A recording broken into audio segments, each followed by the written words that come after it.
Welcome to Inspiring Working Lives, the Morgan Hunt podcast where we explore public sector leadership journeys. From honest chats about career highs and lows, to lessons and wisdom to inspire the next generation of leaders that will shape our society. Today's guest is Jamie Purser, Principal and Chief Executive of Newham College London. Jamie took up the role of Principal and CEO at Newham College London on the 1st of January 2025. He brings over 20 years of leadership experience in the further education FE sector. For the 4 years preceding his appointment as CEO, Jamie served as Deputy Principal, Deputy CEO of Newham College. Meanwhile, he has also acted as Principal of Newvic Sixth Form College in preparation for the merger with Newham College. Under his leadership, the college has maintained high achievement rates, placing among London's top performing FE institutions since around 2018. He is also credited with driving a vision for integrated post-16 education in Newham, connecting academic and vocational pathways for more than 12,000 learners across the borough. In his public messaging, Jamie emphasises a one college, one community ethos. He seeks to ensure that every learner, whether school leaver, adult, or those pursuing higher education, has access to opportunity and support embedded in Newham's local community. Jamie, welcome to Morgan Hunt. Thank you. Great to have you here today. Thank you for coming. Oh, you're very welcome. Thanks for inviting me. No problem. Okay, it's traditional on this podcast, Jamie, to take you back to your childhood. We'd like to know a little bit about it and try and understand if you ever had career aspirations as a child. Well, I spent the straight answer to that is no.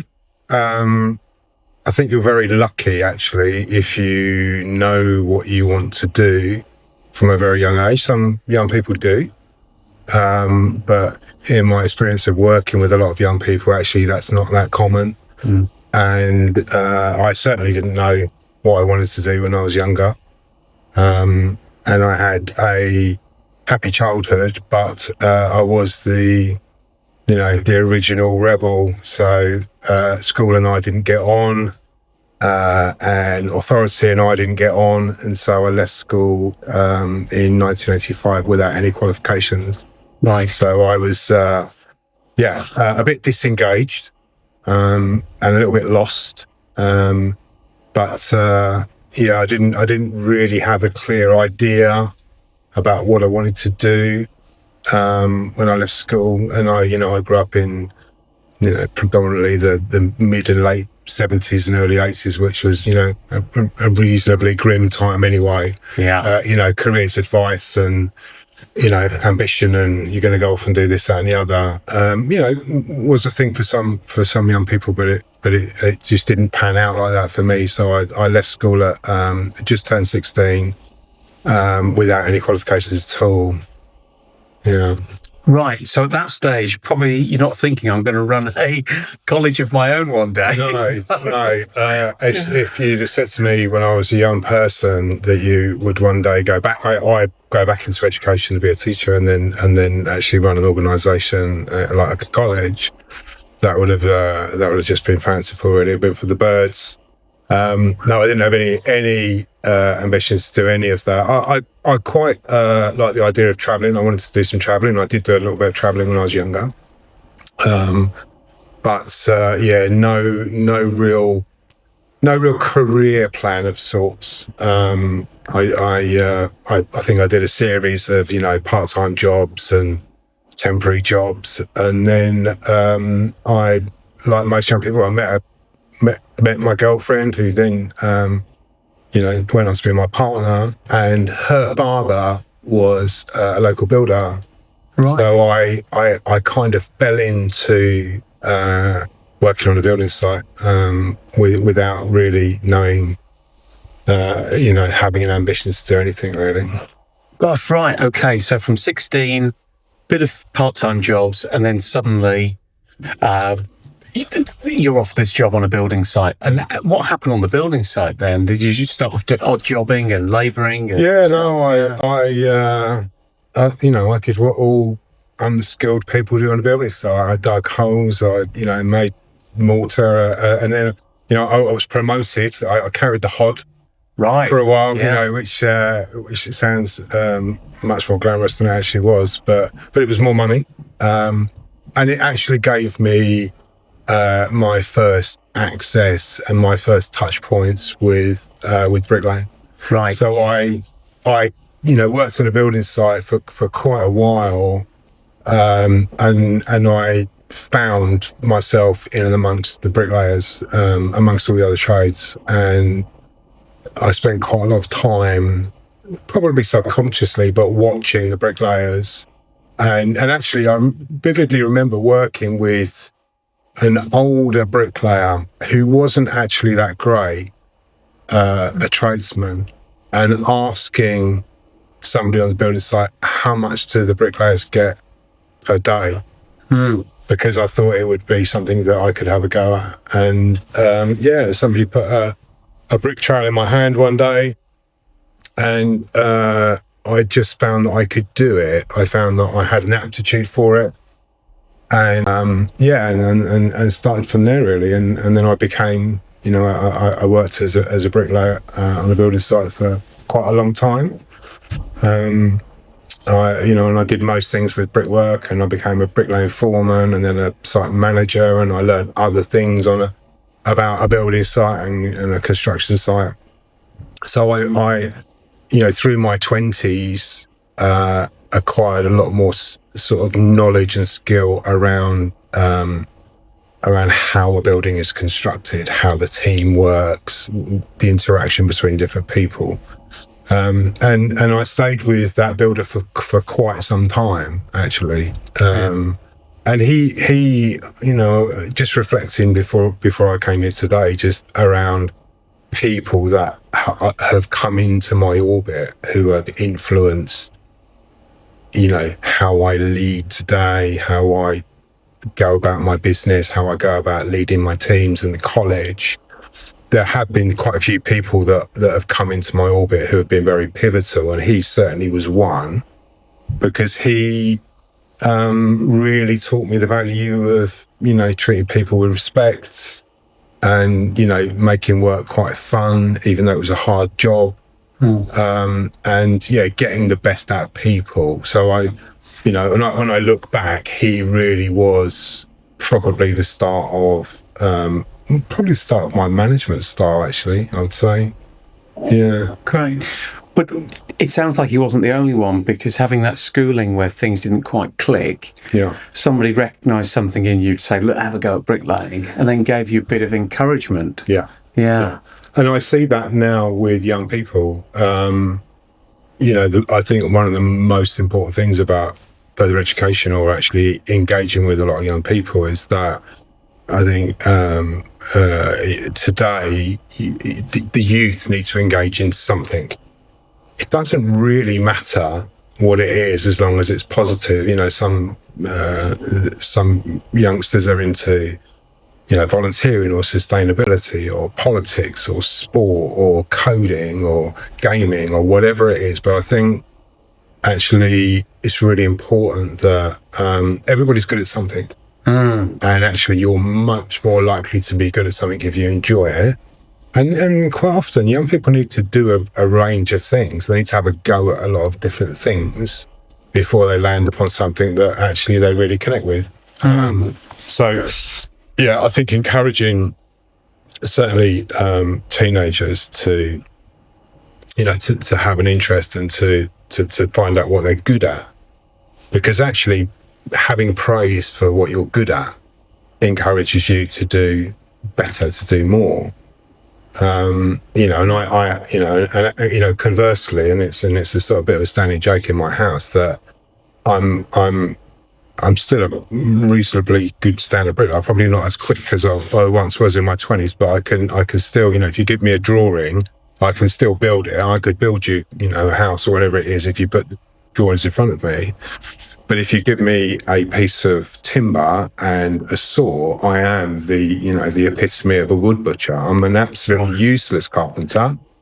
I can't really plaster that well, a bit, but not a lot. But actually, I had a really affinity with laying bricks, and I don't know why that was, but it's sort of started by that point. So when people refer to me, latterly as the builder, and I would say, well, I'm not really a builder. I'm not a general builder. I really was very much a bricklayer.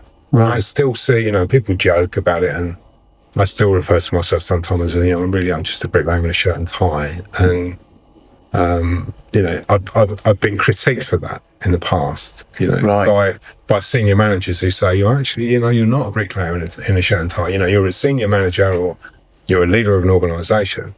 But actually, I think fundamentally, I am still quite happy when I am doing, I'm building the wall, although I don't do it very often. Yeah. And I think you can quite often lose your sense of identity and your authentic, who you are, as you do other things in life and as you do other jobs in life as well. And I'm, very content with the job that I do now, but I'm equally as happy speaking to a group of young people about construction. And I think it's important.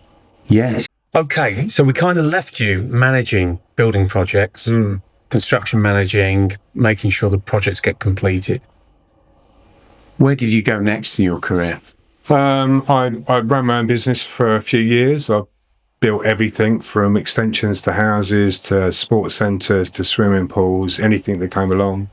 But I had never really, and it sounds probably a bit crazy, but I'd never really had an interview. I'd never really formally gone for a job. I'd always worked for myself, or I'd worked for somebody that knew somebody, and so I'd never really had the experience of going for an interview. I didn't have a CV, and I was just thinking I might like to do something else. So I actually, bizarrely, I decided that I was going to build my own computer. So I learned through books, really, because the internet wasn't really a thing then. I learned through books and some instruction manuals I bought on how to construct a computer. And I built a computer. And I was going to go and try and I did some qualifications online for IT, some basic level 3 stuff. And I was going to go and find a job in IT. It seemed like a good thing to try and do. And so I put my details onto a job board, probably the most basic CV that there was. And somebody called me and said, do you want to go and have an interview to be a construction lecturer in Milton Keynes College? And so it took a few phone calls, actually. Yeah. But eventually I went, and I had no idea what to expect. I didn't really know anything about it. I just thought it would be quite good. I actually thought it'd be quite good interview practice. That's why I went. Yeah. I was encouraged to go, have a go, look, just see what they think, and they offered me the job, and I really didn't think that it would amount to anything. Actually, it was quite a bit less money than I had been used to earning, but it was something different. And so I started on the 1st of September in 2005 in Milton Keynes College, Right. as a brickwork lecturer and doing a bit of construction management, and knowing absolutely nothing whatsoever about teaching, learning, college, or anything. How was it, that first class? It didn't seem like work to me. It wasn't. I mean, I just vividly remember that we would finish at 4:30 on a Thursday and a Friday, and I just thought that was great. I just couldn't. I used to get home and I'd think, this is just great, and and I wore a shirt to work for the first time ever.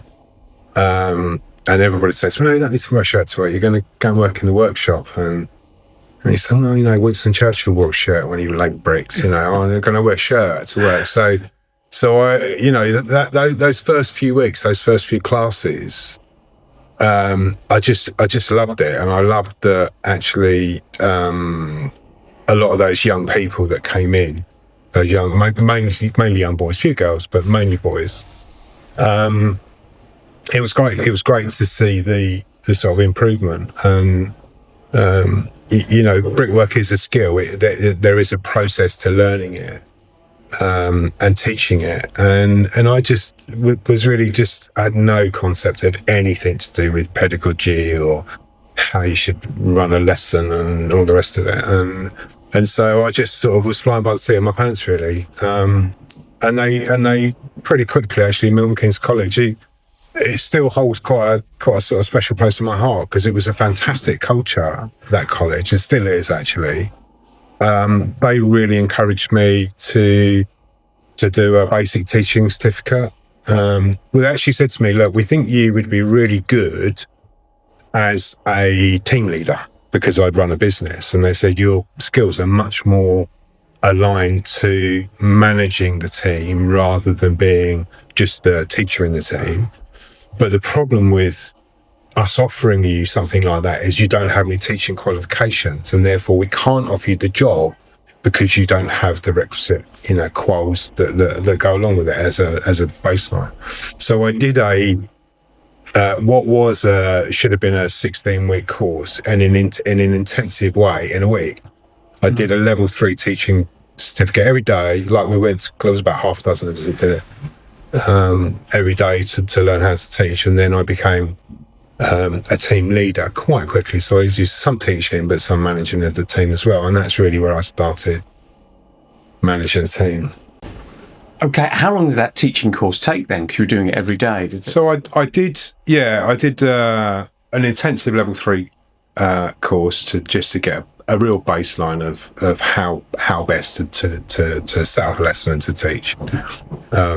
It's a basic assessment and evaluation, and smart starts and lesson plans and the real nuts and bolts stuff. And then I had a bit of a battle with the teacher training department of the college, because they were quite reluctant to put me forward for a cert ed, a fully qualified teaching qualification. And mainly because I didn't have any qualifications. I didn't have any O-levels, GCSEs, CSEs, A-levels. I didn't have any qualifications whatsoever at school. And so, the conversation was, well, if you're going to do a level 5 qualification, you'll need to learn how to Harvard reference, you'll need to learn how to improve your English and your writing. And actually, the comment that sort of stuck with me, but it wasn't, I don't think it was meant to be a cutting comment, but the comment that was put to me was, you write as you speak. Which wasn't actually was absolutely accurate. If I haven't ever looked really back to my writing at that time, but when I occasionally do see something from quite some time back, I did actually write, and probably still do slightly how I speak. And I've never really sort of masked my accent, where I've come from, or tried to sort of to flower that up in any way. But there was a bit of a battle around, should he go on to be a proper teacher? Should he go and do a level 4 or 5? And then there was you could do at that point your teaching qualifications in the college, which was free, or you could apply and get a grant to do a cert ed at a university. And I opted to go to Oxford Brookes and do part-time cert ed there. So I was working in the college, and I was going to the university to do some sort of teaching as well. And I eventually ended up with a certificate of education from Oxford Brookes, which was a massive achievement actually for me, because I never had achieved anything at all. So for me, for my parents, and Oxford Brookes, which is a fantastic university, but it is not the University of Oxford. It's not Magdalen College or Balliol or Christchurch. This is a separate institution.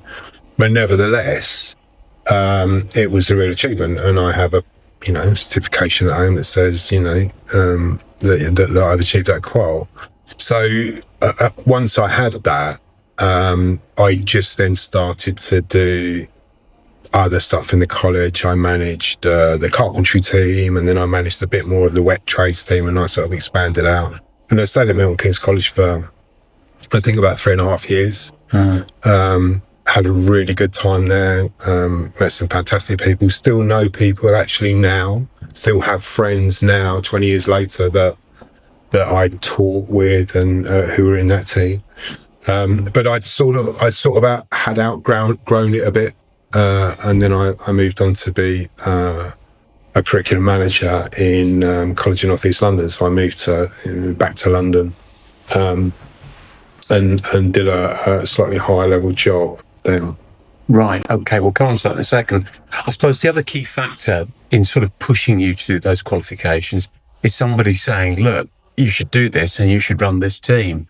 So there's been another intervention, hasn't there?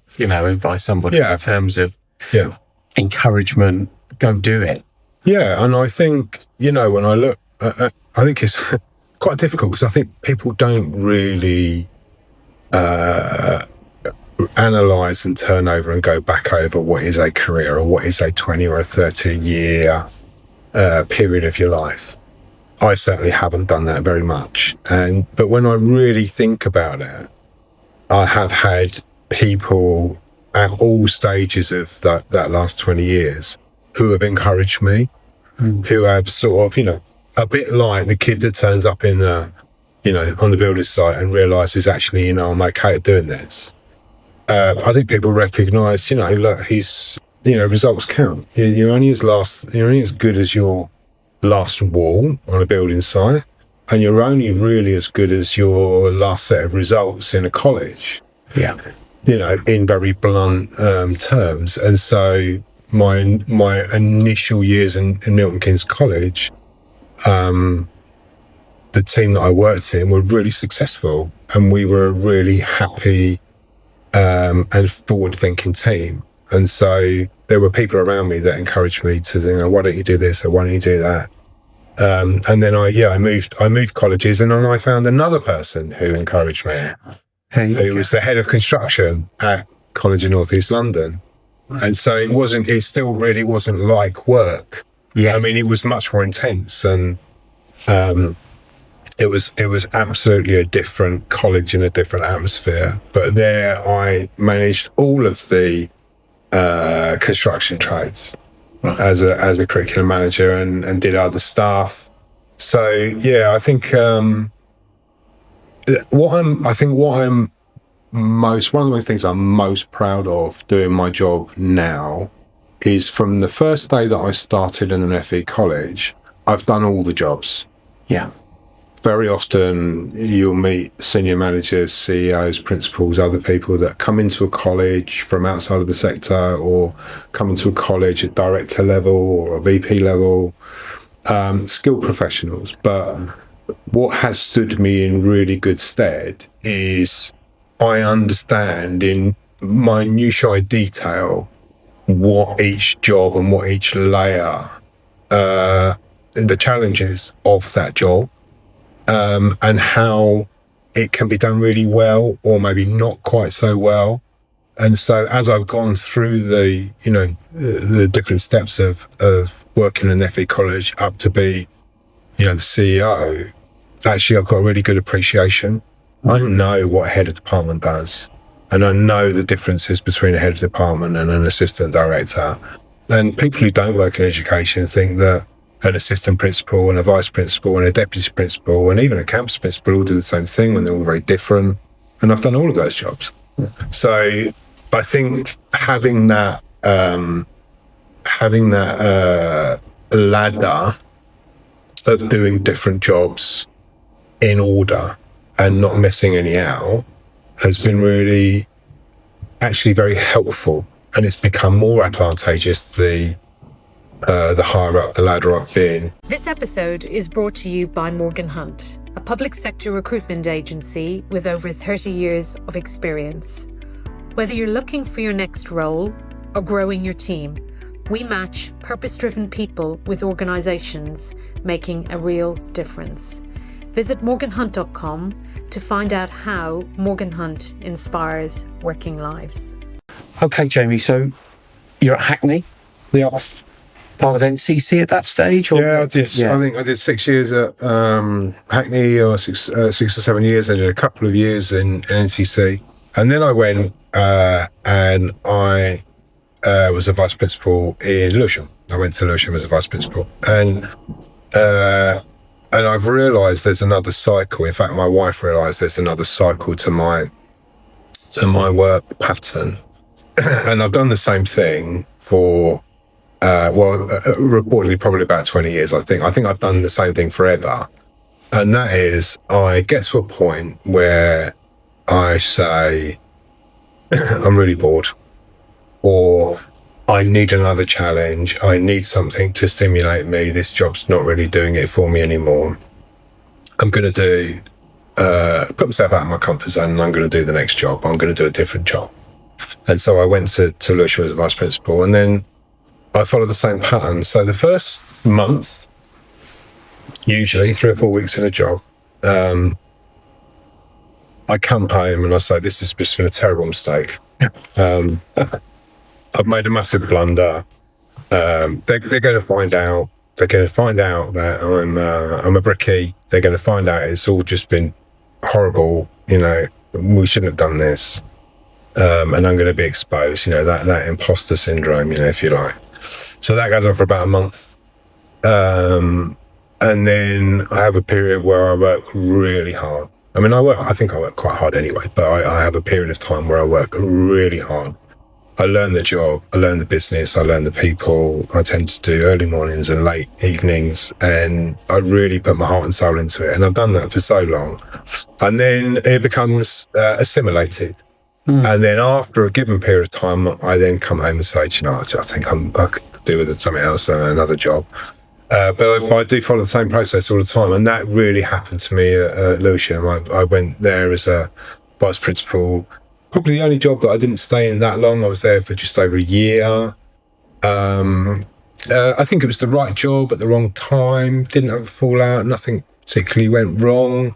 I learned loads there. I learned much more around organisational efficiencies and risk and judgment and opportunity and all those sorts of things. And I liked a lot of the people I worked with there. And then I landed in Newham as a deputy principal. Right. Okay.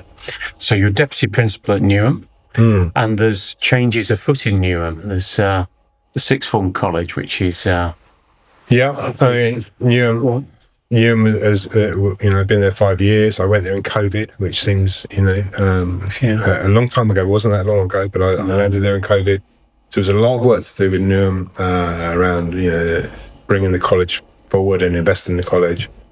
But eventually, the powers that be decided that we were going to merge with Newham College was going to merge with Newham Sixth Form College.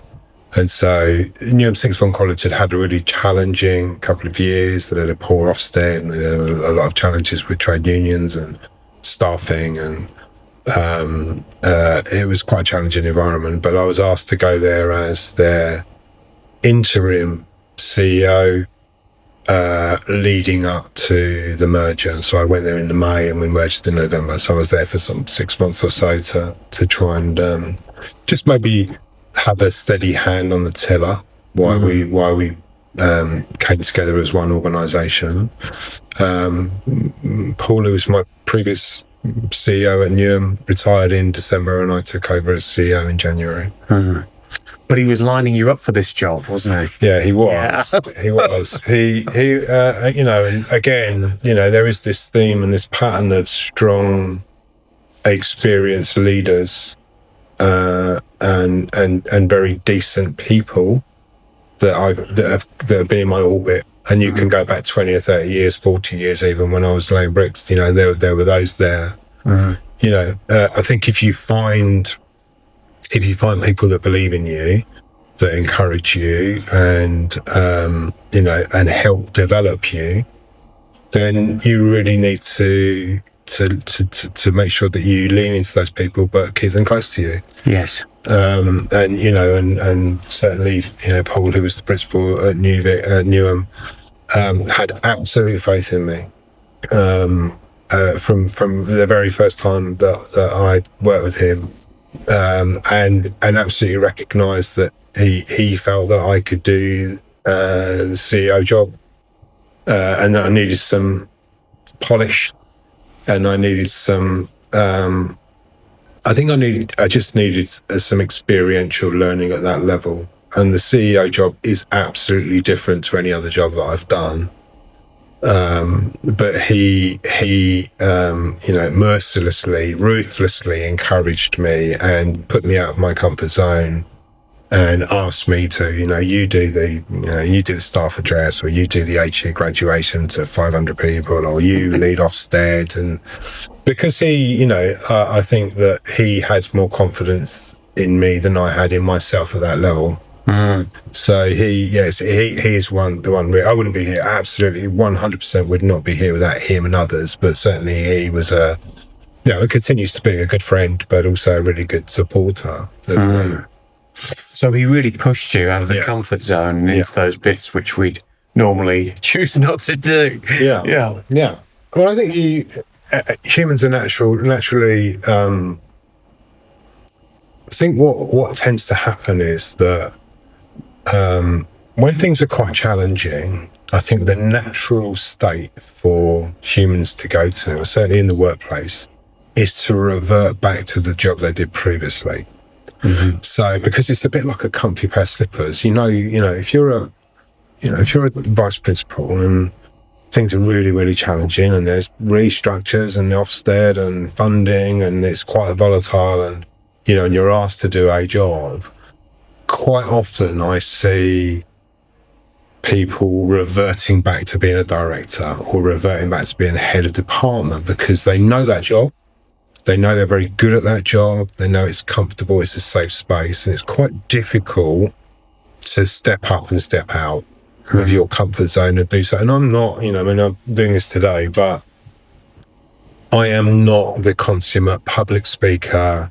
I'm not really an outward employer engaging, basing, external principal and CEO. Some people are. It is part of the job. It was part of the job that I wasn't comfortable with. It's the sort of joke. I never went to the AOC conference for years and years and years. I would say, you go. I'll just run the college. I'll just hide under the spreadsheet, and I knew technically I could run the college. It was fine. But doing some of the front-facing stuff and the public-facing stuff was more of a challenge to me. But Paul recognised straight away, you can do it, and you're really good at it, and you're authentic, and so people listen. People will listen to you and buy into that. So he, at every opportunity, made me do stuff that I was, do I really need to do that? But that also has stood me in good stead. And, I think it's about having confidence in yourself to be able to do the job. Yes. But it's easier to have that confidence when there's somebody else going, right, you can do this. Yeah. Because it's only what we do with our own families and children, and it's only what we do as teachers with our students. Yeah. You can do it. It's absolutely fine. Don't worry about it. It's okay if you get it a bit wrong, but it's okay to have a go at it. And, Paul said something to me really quite interesting. We all did addresses to the staff. I mean, he did some, I did some, we did some jointly over a number of years. And Paul said to me, probably only a year or so ago, I had really good feedback from the staff on my staff address. And he said, I found it really unusual. Quite a lot of people came up to me and said, it was a really good address, and I really enjoyed listening to you speak. And he said, and I went home thinking, I don't know why so many people are coming up to me, particularly for this staff address. There was nothing really extraordinary. There was nothing, different about it. And he said, and then I just realised I have just got better at it because I've done it for so many years. it's more natural to me. I'm not so nervous. I've got a technique. I know, how to deliver this stuff. And it actually just is a reflection that I'm more experienced of doing it.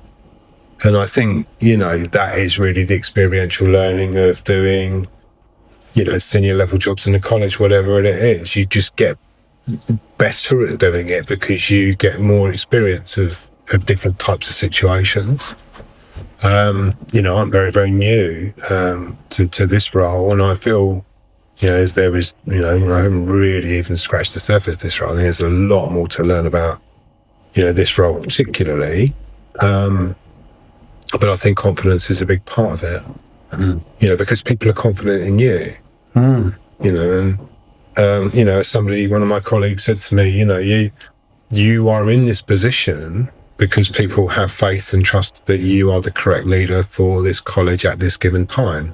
And because they have chosen you, the board chooses you, it's a board appointment, a CEO appointment is a board appointment. They want you to do well.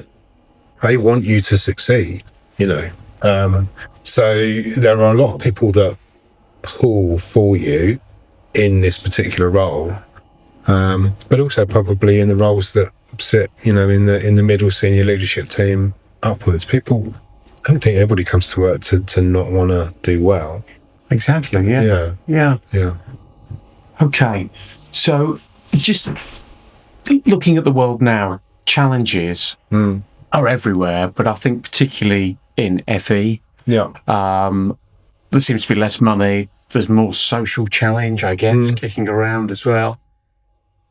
You've talked about some of the challenges you've dealt with up until now, but do you have a framework for dealing with those things when they come to you? Is there something? How do you handle it?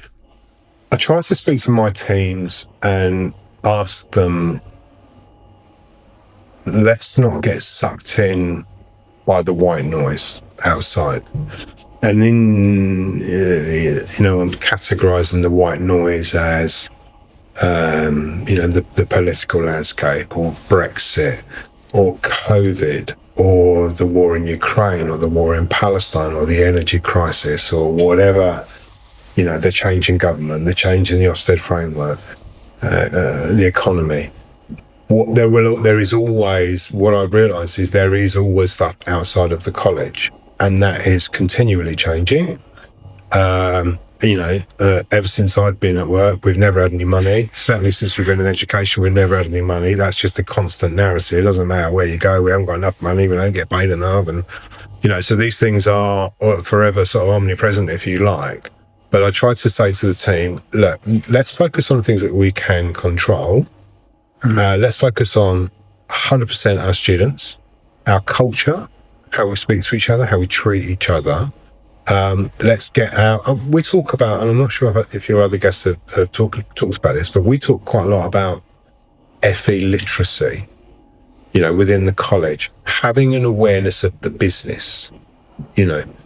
Very often middle managers don't have an awareness of the business. They have an awareness of their own budget, their own section, their own staff, their own part of the kingdom, but they don't have an FE literacy in a wider sense. So we try and think about, what are the component parts of the business and how can we get better as a whole. An unnamed principal, I won't name this person, but one person I work for asked me a question on interview that said, what do you think the strategic direction of the college should be? And I said, well, I think this college was a grade 2 college. And I said, I think probably next time you have Ofsted, you should be searching and looking and shooting for being outstanding and having a grade 1 college. And this principal said to me, do you know what, Jamie, it's all fine, it's all good, but I don't really care about that. I'm not really interested in that. That for me is just a byproduct. What I'm most interested in is that our students can go into work and get good salaries and feel confident to go and do interviews on the 20th floor at Barclays. That's what I'm interested in. I'm not really that enamored with Ofsted, even though it's important. It's just a byproduct. If you do everything else okay, you haven't got to worry about that. And I thought that's quite interesting that actually it's the social mobility.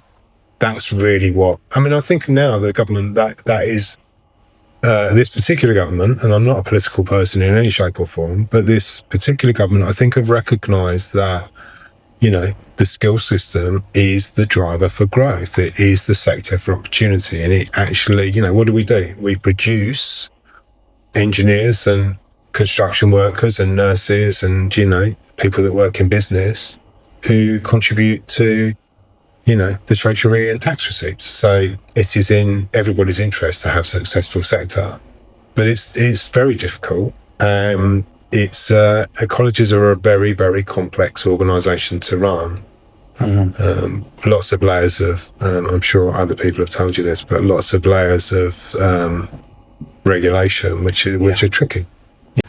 So this ties in, Jamie, because I left your college the other day and I was stopped by a young chap as I walked out there, and he said, "Excuse me, mister, can I have a chat?" I said, "Yeah." I wasn't quite sure what was going to happen next, but he said, "Are you in business?" I said, "Well, yeah." He goes, "Oh, what business is it?" I said, "Well, I've been to see the college, we supply staff to this college, it's a key client for us." And he said, "Oh, right. What advice would you give me?" And this guy was perfectly polite and, really interested about what he could do to take the next step up. It's great. It's great feedback, but it's not. I hear this quite a lot. Do you? Right? Yeah. Because I think that's the misconception, isn't it? That you work in a part of town. We work in East London. Multicultural, quite a transient community. People, wash in, sometimes wash through, wash out. Impoverished parts of the postcodes in Newham for sure. But actually, the aspiration, the ambition is absolutely off the charts. And that's not unusual. That's really not, and it's a great story, and thank you for sharing it. But it's, I quite often have feedback from parents or from folks that come to the college that say, "Oh yeah, somebody stopped me," or sometimes I walk to the station and I'll hear students talking. Right. Or I hear members of staff sometimes talking. Yeah. "Oh, wasn't that great? Blah, blah, blah." So, these little nuggets, these sort of sparks of aspiration are really great. Just the last question I would ask is about advice. So we've talked about somebody who feels they're pigeonholed, but somebody trying to get up through the various levels because they want to be in the SLT or they want to run their own college. Yeah. If you are looking to climb a staircase, if you're looking for the next step in your career, if you are on a step, what you need to think about to take the next step up is try and identify 2 or 3 or 4 things that you're really good at. So if you're a curriculum manager and you want to be a head of department, or you're a head of department, you want to be a director, or however it works up the food chain, try and think about the 3 things or the 4 things that you're really good at. You might say, "Oh, I'm really good at teaching and learning. I'm really good at managing staff. I'm really good at, behaviour." And you can find things that you're really good at. And then you need to think about, okay, what are the skills that I will need for that next job up, which I don't currently have? So, advice to people that want to move up, a little bit of know thyself. I think there is a bit of that. But be honest, be honest with yourself. If you need to learn a bit about finance, do a finance course. Yeah. If you need to learn something about, I'm really good at this, but I find it really difficult to have difficult conversations. And, those difficult members of staff just seems to tie me up in knots.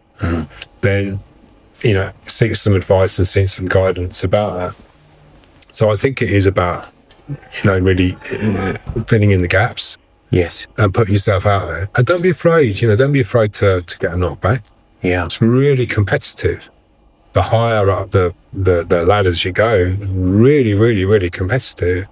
And you won't always get the job and you won't always be the best candidate, but actually, it's the opportunity thing again. You've got to have the opportunity to get a foot in the door to have a chance at it. So I think that would be the thing that I would say to folks. Wonderful.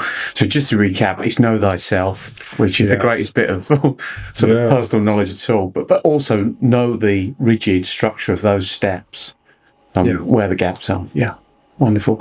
Jamie, thank you so much for sharing your story today. What a triumphant story it is, from 16, no qualifications, to running a college. Yeah. That's really a wonderful achievement. And this will inspire many people, not just in the college sector, but in above and beyond. I hope so.